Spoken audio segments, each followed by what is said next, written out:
This channel does not promote any violent, harmful, or illegal activities. All content provided by this channel is meant for an education purpose only.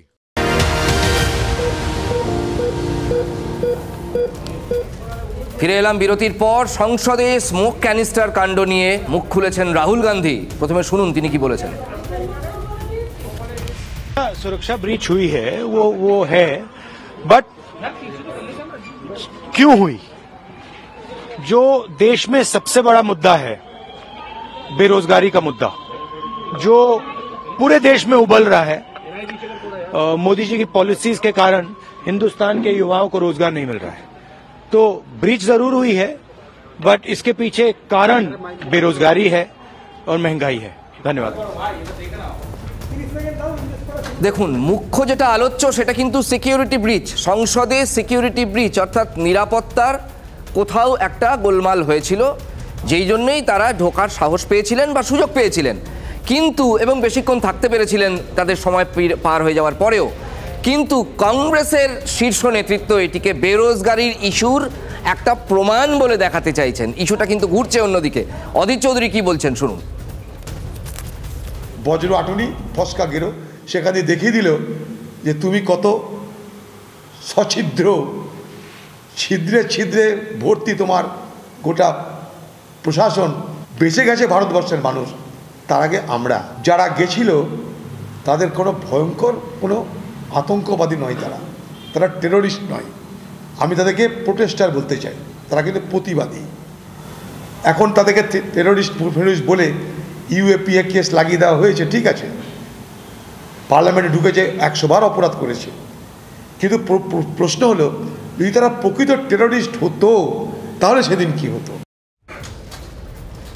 অর্থাৎ বেরোজগারি, কর্মহীনতা, বেকার, পাশ করেও দীর্ঘদিন বসে থাকা, হতাশা, look back in anger, জন অসবর্নের সেই বিখ্যাত নাটক, তারই একটা কোথাও রিফ্লেকশন। এটা কংগ্রেস প্রমাণ করতে চাইছে শীর্ষ নেতৃত্ব। আমরা দিলীপ বাবুকে জিজ্ঞেস করেছিলাম এটা নিয়ে, দিলীপ ঘোষ তিনি কি বলছেন শুনুন। পশ্চিমবাংলায় বোম বন্দুক, উগ্রপন্থী ক্রিয়াকলাপ এবং এইখান থেকে উৎসাহ নিয়ে সারা ভারতবর্ষে এটা ছড়িয়ে পড়ছে।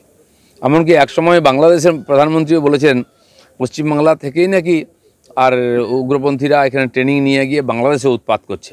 বারবার কেন পশ্চিমবাংলা থেকে আগুন উঠে? মুখ্যমন্ত্রী বড় বড় কথা বলেন, এখানকার আইন শৃঙ্খলা ঠিক করতে পারেন না, উগ্রপন্থীরা গ্যাংস্টাররা এখানে লুকিয়ে থাকে, তার ইনফরমেশন থাকে না, আর এখানকার মানুষ তো ভগবান ভরসায় বেঁচে আছে। তো আগে নিজেরা ঠিক করুন, কথায় কথায় কেন্দ্রের দিকে আঙুল তোলা, অন্যের দিকে, নিজের দায়িত্ব পালন করতে পারেন না। অঞ্জন রায় আমাদের সঙ্গে রয়েছেন, আমাদের সিনিয়র কলিগ। অঞ্জন, দেখো, সংসদের সবথেকে বড় বিরোধী দল কংগ্রেস, তারা এই ইস্যু থেকে একটা অফশুট ইস্যু তৈরি করতে চাইছে যে বেরোজগারি। কারণ এখানে যারা গিয়েছিলেন তারা প্রত্যেকেই শিক্ষিত, ললিতও শিক্ষিত, নীলাম তিনিও শিক্ষিত, তারা স্কুল পরীক্ষায় পাশ করেছেন, তারপরে চাকরি পাননি। ফলে আরেকটা নতুন ইস্যু তারা জন্ম দিতে চাইছেন, একই সঙ্গে বিজেপি সরকারকে প্যাঁচে ফেলতে। আবার এখানে কিন্তু বারবার এই যে সন্ত্রাসবাদ, বাংলায় কোথাও একটা হিংসার আতুর ঘর, এটা প্রমাণ করার চেষ্টা করছে স্টেট বিজেপি।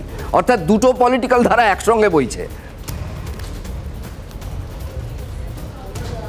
একদমই ঠিক কথাই বলেছো। কারণ বিজেপি চাইছে যে কিভাবে আক্রান্ত হলো, কেন তারা ঢুকলো এবং তাদের সঙ্গে কি লিঙ্ক আছে, সন্ত্রাসবাদের যোগ কোথায়, পশ্চিমবঙ্গের লিঙ্ক কি আছে, তারা এইটাকে নিয়ে প্রচারে নামতে চাইছে। আর কংগ্রেস যেটা বলছে যে তারা যদি সত্যিই সন্ত্রাসবাদী হতো তাহলে তো সেদিনকে যা কাণ্ড ঘটেছে তাতে তো ভয়ঙ্কর ঘটনা ঘটেছে। তো ওই গ্যাস যদি বিষাক্ত হতো তাহলে তো অনেকেই মারা যেতে পারতেন। তারা প্রকৃত সন্ত্রাসবাদ নয়, তারা চাকরি পায়নি, পড়াশোনা করে বসে আছে। গোটা দেশের যে চিত্র, সেই চিত্রটা তারা তুলে ধরতে চেয়েছেন। নিঃসন্দেহে সংসদে ঢুকে তারা অন্যায় করেছেন, কিন্তু একটা চিত্র তারা তুলে ধরতে চেয়েছেন মোদী শাসনে কি অবস্থা হয়েছে। ফলে এই দুই দ্বন্দ্ব এবং বলতে পারো দুই দলের এই রাজনৈতিক টানাপোড়েন কিন্তু শুরু হয়ে গেছে।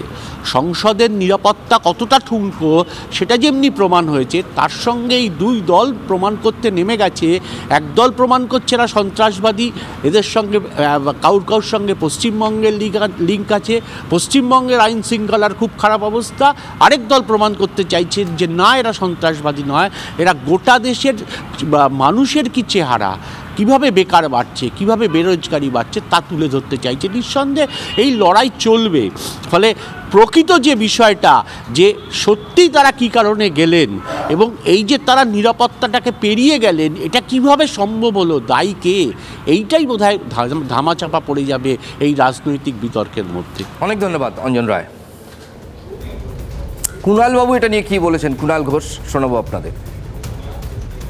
যে বিজেপি সাংসদ পাস দিয়ে এদের ঢুকিয়েছে, যারা গ্যালারিতে গেল গোটা সিকিউরিটি সিস্টেমটা ফেল করেছে, আর পাস দিয়েছে বিজেপির সাংসদ, বিজেপির এমপি প্রতাপ সিনহা পাস দিয়েছে।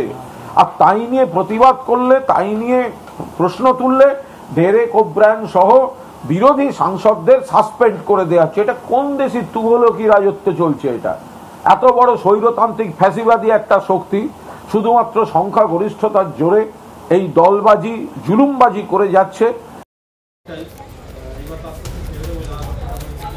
ব্যারাকপুরের সাংসদ অর্জুন সিং, ওই কাণ্ড, ওই যে স্মোক ক্যানিস্টার কাণ্ড যখন ঘটছিল, তিনি সরেজমিনে সেখানে উপস্থিত ছিলেন, সংসদের ভেতরেই ছিলেন। শুনুন তার অভিজ্ঞতা। আইজ এমপি একটা নিরাপত্তার ব্যাপার তো থাকেই, সবাই তো ওখানে গিয়ে নিশ্চিন্ত হয়ে যায়, কিন্তু ওখানে যেভাবে ছিল সেটা মানে ঠিক লাগলো না। ভবিষ্যতের পক্ষে একটা ওই হয় না কি, একটা রাস্তা দেখে নিল লোক কি এভাবে করা যেতে পারে। আমি তো জীবনে ভয় করিনি, কিন্তু একটা তো কিছু লোক থাকে যারা মৃত্যুকে সঙ্গে সবসময় মৃত্যুর সঙ্গে লড়াই করে, তাদের মধ্যে আমিও একজন আছি। ওটা নিয়ে আমি ভয় করি না। ওকে সঙ্গে সঙ্গে আমি মাটিতে ফেলে দিয়েছি। মানে এটা আমাদেরকে যা আমরাও তো কিছু এক্সারসাইজ করি, ট্রেনিং নিই, তো আমাদেরকে এটা বলা আছে কি প্রথমে যে তোমার উপরে অ্যাটাক করবে আগে ওকে মাটিতে ফেলে দাও, তারপরে দেখবে অর্ধেক কাজ তোমার হয়ে যাবে। অর্জুন সিং এর এমনিতে পরিচয় দেখুন, অবশ্যই তিনি বারবার ভোটে যেতেন, রেকর্ড করেছেন বারবার ভোটে জিতে, খুব প্রতিকূল অবস্থায় জিতেছেন। কিন্তু তার আর একটা পরিচয় হচ্ছে তার কিন্তু মাসলও যথেষ্ট শক্তপোক্ত। সেলফ গ্লোরিফিকেশন বলবেন, এটা উনি যেটা বললেন,